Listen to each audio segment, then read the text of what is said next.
Why do you think you were chosen to produce the Tonight Show with starring Johnny Carson? Well, I'm guessing, but I think the fact that, as I said, that Johnny had been on the Benny Show a number of times when I'd been directing it, uh, had something to do with it. He thought I was efficient, and I think by that time, this is egotistical, I think I had a pretty good reputation for getting along with stars and with knowing an awful lot of people, which was important in the booking of the Tonight Show. So I had a fair friendship with Johnny. By fair, I mean it wasn't intimate, but we had always gotten along well together. And both in New York and on the coast or West Coast, I had a great number of friendships that could be used as to book people on the show, and I think I would be self-serving if I tried to find some other reason. I think that was it. But you were expected to do that when you came, to help in the booking Oh, process? yes, indeed. Yes, indeed.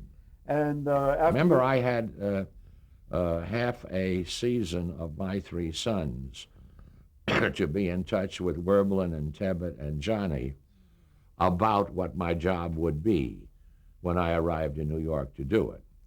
So it was not just one phone call and what was your understanding about what your job would be? what it turned out to be, that it would be helpful to know people and that to be able to get along with writers and a background that I expected to be asked about and was totally confident would be okay. When you had taken, you said 10 days to look at the way the show is being put together, did you come to some conclusions about the new directions that you might see? I'd love to say I turned it all around, and up till then it had been nothing at all, and all its success is due to me. No, sir. The show was being run very efficiently. I think I was able to help it through the things that I've mentioned, through knowing the Broadway people who were in New York, and then knowing the people who had been in contact with me out here. But I still was very anxious to get the show out here, to have it done out here, so that we had a much wider field of celebrities than there were in New York. Was the format in those early days pretty much the same as it was in the later days? Did the format change? No, sir. Right. Again, I'd like to say I changed it all and made it great. No, Johnny did his monologue. Right. Johnny did a comedy piece. Johnny interviewed people. Doc was asked to play a number. Ed was a straight man. That was the format beginning to end. What about the skits? Well, remember I said Johnny did the monologue, Johnny did a sketch, a comedy sketch, whether it was Karnak. But not every night. No, there was usually some comedy piece, whether it was an elaborate one or not elaborate one, done every night. Or if something was written that Johnny didn't think was great, we had a piece called Blue Cards where he went up in the audience and talked to the audience and made jokes with them, asked them questions and so forth.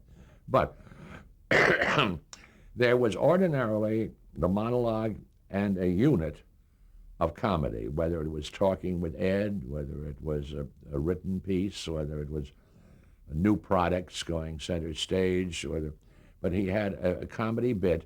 He did not do a monologue and rarely did a monologue and bring on the first guest. Would you try to save your strongest material for the first half hour? Was there a difference in how you played each of the half hours? I think it was a double thing. I think your major star asked to come on first. Right. And either stayed or had to go to catch a train or a plane or something. But ordinarily, it was the major star, hopefully a funny person, and then usually music. Now, it wasn't written in concrete, but that would be a normal show. From the first, what do you think you saw in Johnny that were his strengths? Well, a number of things, both great comedic talent, monologue ability, super, and enormous good taste, uh, as opposed to, I go back to saying good old days, but I think there are a lot of people on the air today who do jokes and get laughs with material that Johnny would said, I don't think that's suitable. Uh, Also, Johnny is to the best of my knowledge, the best read person I've ever known. You could not bring up an article, and certainly not a book, that he had in every magazine that he hadn't read. He had an enormous desire to be up on everything, and he actually was. Jokes made that you went to a dentist one day and picked up the Plumber's Monthly Digest and was leafing through it until the dentist was ready for you. Then you went to see Johnny and said, I was reading the Plumber's Digest the other day, and Johnny said, that article about that screwdriver thing, that's very interesting. There was nothing he hadn't read. And that's historical, astronomical, sports. We're talking about, and I can get a little bit overboard on this, but it's not overboard in my heart, just about the most remarkable man I've ever known. I'll mention three attributes that I saw in Johnny Carson. I wonder if you'd comment on them. Listener, good listener, his ability to react to things, and his timing. Well, those all go together to make one thing, one hell of a performer. Now, he also, his ability to listen and not ridicule, but be funny when he somebody finished telling a story, and not make fun of that person, but to be funny and to compliment the person that had just told the story. He's a great listener, not an interrupter, and I had the charming position over many years. If he was tired of being a listener with somebody, I would get just a little look like this and go to a commercial. He evaluated extremely well. When you brought new talent on, did he get a chance to look at the new talent before they appeared on Ordinarily, no. Ordinarily, he would take one's word for it. And then there's every comedian in the world who knows that after their stand-up comedian, their stand-up routine, there was applause, and Johnny said this, waved them over. They knew that they had been a success. He approved. Yeah. What about your personal relationship with him? Did you get along immediately with him? Did you find a good From the very beginning. Good relationship? Right from the very beginning. Johnny is not a party person, and never has been. He's very happy. His idea of a good evening is an early dinner, interesting conversation, and quick good night. He's no desire to stay up late and chat, or he's a homebody and always has been, and still is today. Today he is, everybody in the world has asked him to come back and do something, and he has said to me that, why should I? I did it. And he's also, again, courtesy, which is one of his main suits, is that if he said, I said yes to this person, I'd have to say yes to everybody else. So don't expect me back, Fred. No, but he is known to have lost his temper and to be sometimes a little temperamental. Did you find that to be the case? I mean, according to press clippings. If so, very, very rarely.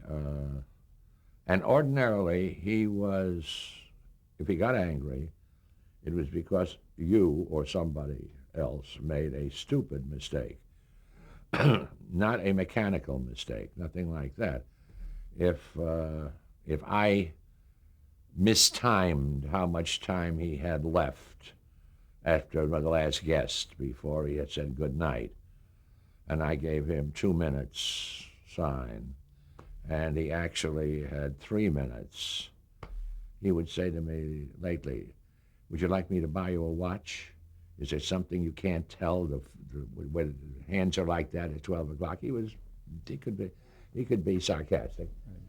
But almost without exception, it was one's fault, whether it was Ed or whatever it was, or a coordinator who had booked somebody and given him the wrong information about that person's upcoming movie, whatever.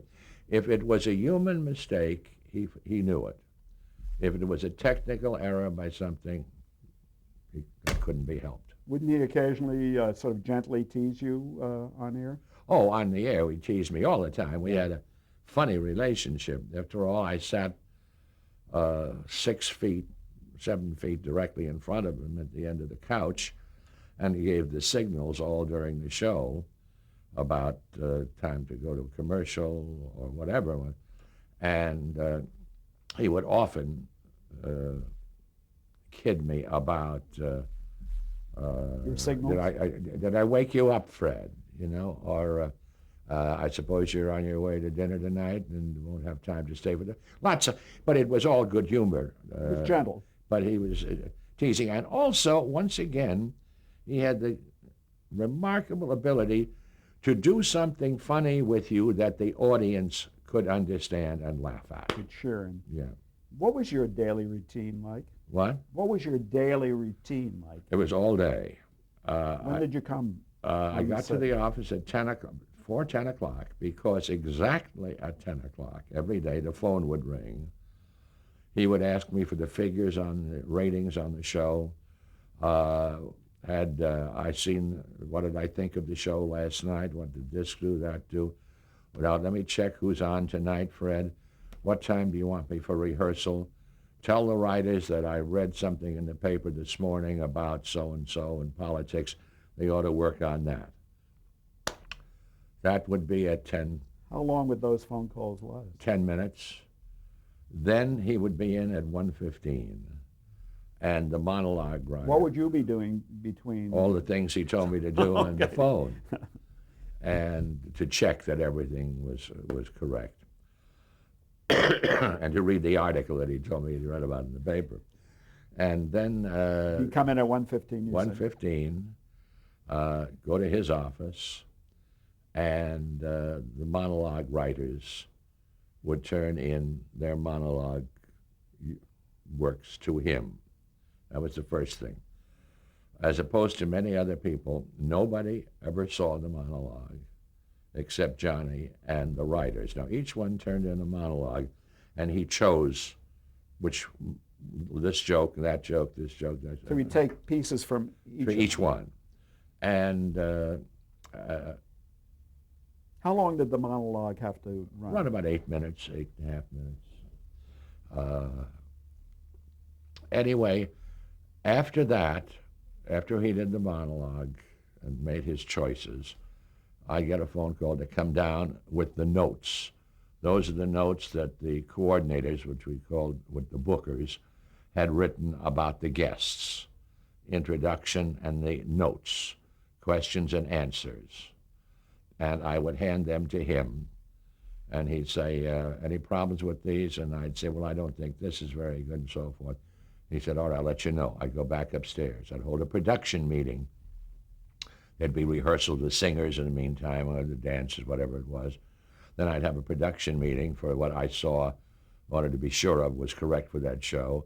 I'd get a buzz from him to come downstairs, and he'd go over the notes with me, and he said, does this strike you as funny, whatever that was? Or how long has it been since this person has been on the show, whatever. Then I'd go back upstairs, and at 5:15, I'd go downstairs, bring him up with the notes, put the notes on his desk, and go out and do a warm-up, and then introduce Ed. Ed would then introduce Doc, and There was already an audience out there. oh yeah, otherwise it would be silly for me to do a stand-up. Yes, and then walk backstage and be ready for Ed to say, and now here's Johnny. And then after the show, downstairs, short discussion on how it went. Good night, going out tonight, whatever. And then office the next morning, 10 o'clock, the phone rang. Now, the routine you just described, was that the later routine, or was that the way it was all the way through in New York as well as on the West Coast? Oh, I think I was more in his confidence, spent more time, and I don't mean hours and hours. I think for certainly at the beginning, and it was an indication that he was going to pay more attention to what I had to say than he might have been paying in the past. But it was a close relationship. And so what did you find personally as the biggest challenge in putting out that show every night? Oh, to give him a variety of guests, and you realize that if you're using 3 to 4 guests every night of a week, and then you realize how many people you know who are amusing, you realize you've got a real challenge to do that. And also to pick people who had not been on other shows the night before or 2 days before. Beyond that, what constituted a good Johnny Carson guest? Good Carson? What constituted a good guest for Johnny Carson? Somebody who had something interesting, not necessarily amusing. Something amusing, separate. Those are two separate things. Someone who had an interesting experience to discuss, and not just somebody who said, who was there, my show was opening on Thursday night all over the country. It required somebody who was an interesting conversationalist. When you think back, without going down the whole list, obviously, who are the top guests? I'm going to be very careful of this. He had certain people he enjoyed almost regularly. He enjoyed Bob Newhart, Don Rickles. He had a great deal of fun with Tony Randall. And if you gather from that, and he had fun with performers who were not necessarily known as great conversationalists, but the key to it was that somebody would do two things: amuse an audience and amuse Johnny. And that combination was what we really looked for. And as far as breaking new talent, what sticks out in your mind as what? Breaking in new talent. What sticks out in your mind as some of the more memorable people that you introduced? I'm going to take from a book a number of the guest hosts who were on the show, and that people, for instance, Dean Martin was amusing and audience liked that. Let me say that most of the people I'm going to mention were Kirk Douglas, Shecky Green, Rich Little, who imitated Johnny very well, Chevy Chase, Debbie Reynolds, Shelley Winters, Sammy Davis Jr., Billy Crystal, the English people, Roger Moore, Sean Connery, Michael Caine. He had high regard for Steve Allen, John Denver, Michael Landon, Jay Leno was an often guest as a guest host. George Segal, Barbara Walters, Alan King, very funny. Sinatra, Glenn Campbell, Bill Cosby, Now, these people were guest hosts. Are you as well as often guests. Yes, these frequent people. guests? Yes. Sports figures like Arnold Palmer, Steve Lawrence. I mentioned Bob Newhart. Burt Reynolds was a guest host and a guest. And Orson Welles, both a guest and guest host. George Carlin, Steve Martin, Diana Ross, Dick Cavett, David Steinberg. Not everybody could be a guest host. I mean, could bring that off. Not everybody was good at it. Right. And we made a few mistakes from time to time in thinking that somebody had been a good guest and therefore would be a good host is not necessarily the case. But in most events, we went over pretty carefully what qualities that person had that would make him either funny at first or sing well at first and then be able to converse well. Now, afterwards, would people say they want to continue to do this? Some of them said, "Oh my gosh, I can't wait to do it again." And someone said, "Fred, don't you dare ever ask me to do that again." It was a nightmare. Oh, yes, because it can be pretty difficult, you know. You can get halfway through a show and realize you're bombing. Now, what was Ed McMahon's role as you saw it on the show? What was he supposed to his relationship with Johnny? What was that supposed to be about? It was being a chum, and also a chum who had been there every night, so who knew what Johnny was referring to. But also, he was indeed a straight man, and Johnny would set him up as a straight man.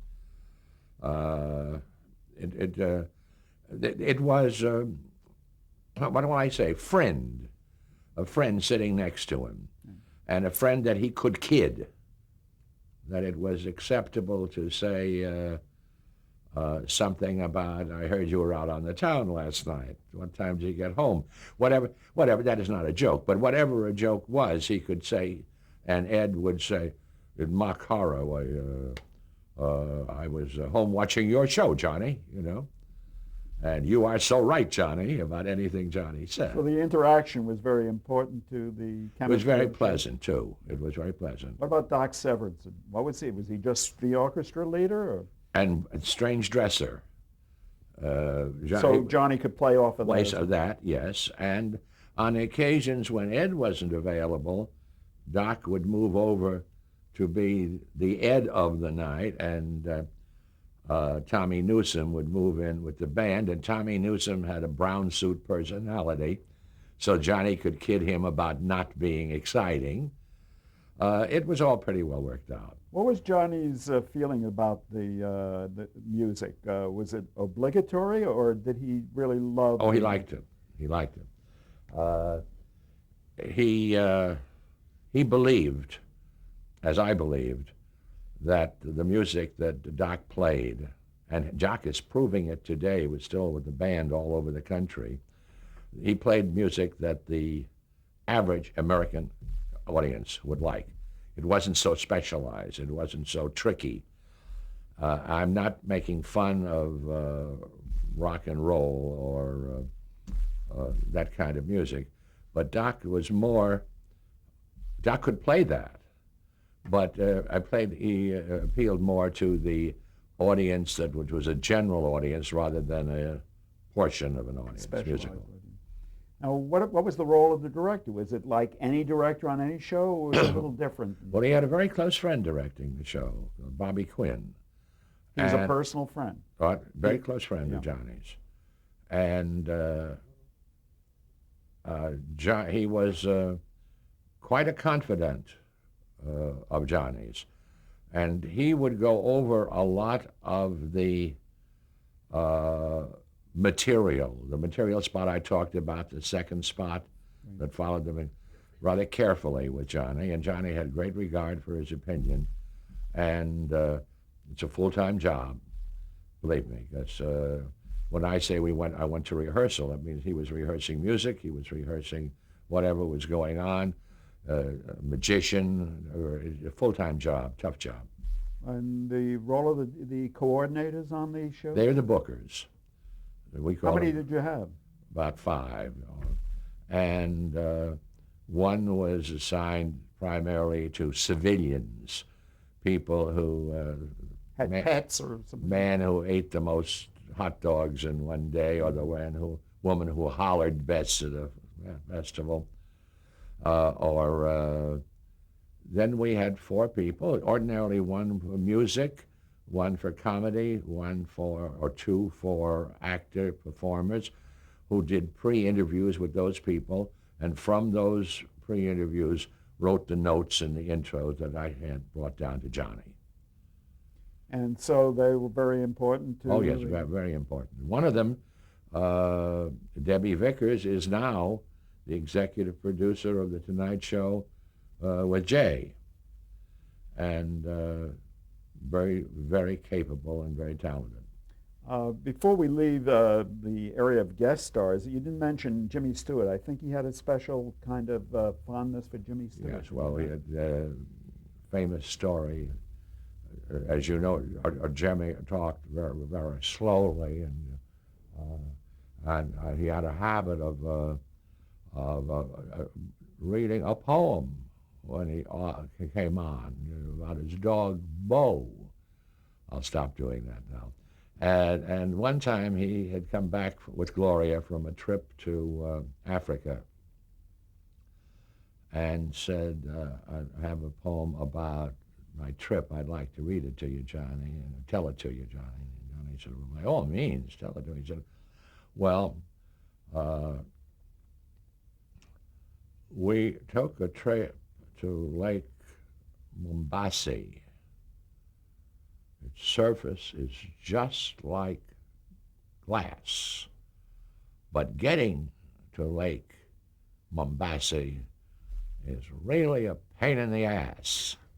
The audience screamed, everyone, standards in practice on the phone, and said, I hear that, did I just hear that you used ass on the show? Somebody told me. I said, yes, it was, yes, he did. He told a poem, and it said, pain in the ass, and it was Jimmy Stewart. And the head of the censorship department said, it was Jimmy Stewart who said it? Yes, it was. That's okay. There was such respect for Jimmy that...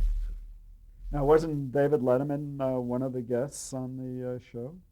Often. Often. Yeah. How did Johnny get along with David? Very well. Yeah. And eventually came to be the producer of the David Letterman show on... Now, wait a minute. What did you just say? Didn't he eventually, or his company, get to produce the David Letterman show on NBC? Well, it followed the Johnny show. It Yeah. came later. But it was under Johnny's aegis that the Letterman... I'm not sure of the details about who owned the show. I know that for many years at the finish, Johnny actually owned his own show. NBC did not. I'm not sure about ownership of Letterman, but he certainly was a successful follow-up, I mean, time-wise, to Johnny. Let's pause here.